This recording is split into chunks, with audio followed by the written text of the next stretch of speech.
مولا کائنات کے ارشادات بعنوان ایمان پیش آئیں۔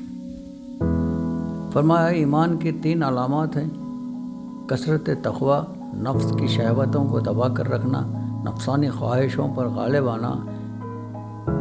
3 اوصاف ایسے ہیں کہ جس شخص میں یہ 3 اوصاف موجود ہوں وہ کامل الایمان کہلائے گا۔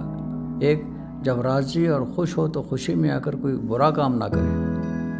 2، جب ناخوش ہو تو ناخوشی کے باعث حق سے باہر نہ ہو جائے۔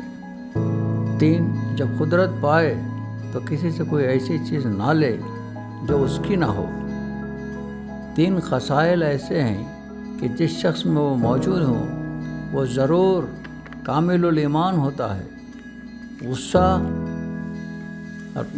غصہ اور خوشی کی حالت میں انصاف کرے، فخر و غنا میں میانہ روی اختیار کرے، اللہ تعالیٰ کے عذاب کا خوف اور اس کی رحمت کی امید دونوں برابر رکھے۔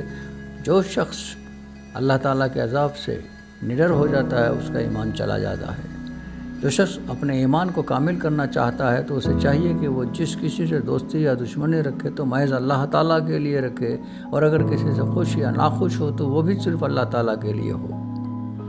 اپنی سوچوں کو، اپنے خیال کو، اپنے سوچوں کو پانی کے خطروں سے زیادہ شفاف رکھو، کیوں کہ جس طرح خطروں سے دریا بنتا ہے اسی طرح اپنے پاک سوچوں سے ایمان بنتا ہے۔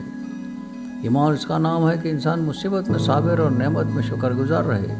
ایمان وہ روشن ستارہ ہے جو کبھی بے نور نہیں رہتا۔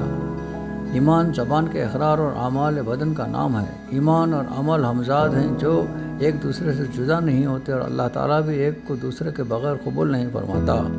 اخلاص ایمان کا اعلیٰ درجہ ہے اور اخلاصی پر عبادت کا دار و مدار ہے۔ برائی کو احسان نابود کر دیتا اور کفر کو ایمان مٹا دیتا ہے، جبکہ ایمان سب سے اعلیٰ مقصود ہے۔ ایمان ایک درخت ہے جس کی جڑ یقین ہے، شاخیں پرہیزگاری ہیں، پھول حیا ہیں اور پھل سخاوت ہے۔ کامل ایمان کو اپنی جان کی بڑی فکر رہتی ہے کہ قیامت کے دن اس کا کیا حل ہوگا۔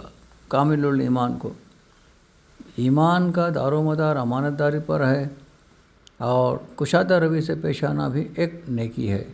اللہ تعالیٰ پر ایمان اور لوگوں کے ساتھ احسان کرنے سے بڑھ کر انسان کے حق میں کوئی زیادہ مفید ذخیرہ نہیں۔ جس شخص میں ایمان نہیں اس کے لیے نجات نہیں۔ ایمان سے بڑھ کر کوئی وسیلہ زیادہ کامیاب نہیں، اور احسان سے بڑھ کر کوئی صفت زیادہ افضل اور موجب ثواب نہیں۔ ایمان کی بنیاد صدق اور امانت پر ہے۔ اپنے ایمان کو صدقہ اور خیرات کرنے سے درست کر لو، اور اپنے نفس کو تقوی اور پرہیزگاری اختیار کرنے سے ٹھیک کر لو۔ اللہ تعالیٰ کی بارگاہ میں سب سے زیادہ مقرب وہ لوگ ہیں جن کا ایمان اس کی ذات پر بہت پختہ ہے۔ بہترین ایمان حسن یقین اور بہترین شرافت لوگوں سے احسان و نیک سلوک کرنا ہے۔ سب سے اچھا وہ شخص ہے جس کا ایمان خالص اور یقین صادق ہو۔ مرد کی غیرت ایمان کا نشان اور اس کے فضل و کمال اس کے اقوال سے معلوم ہوتے ہیں۔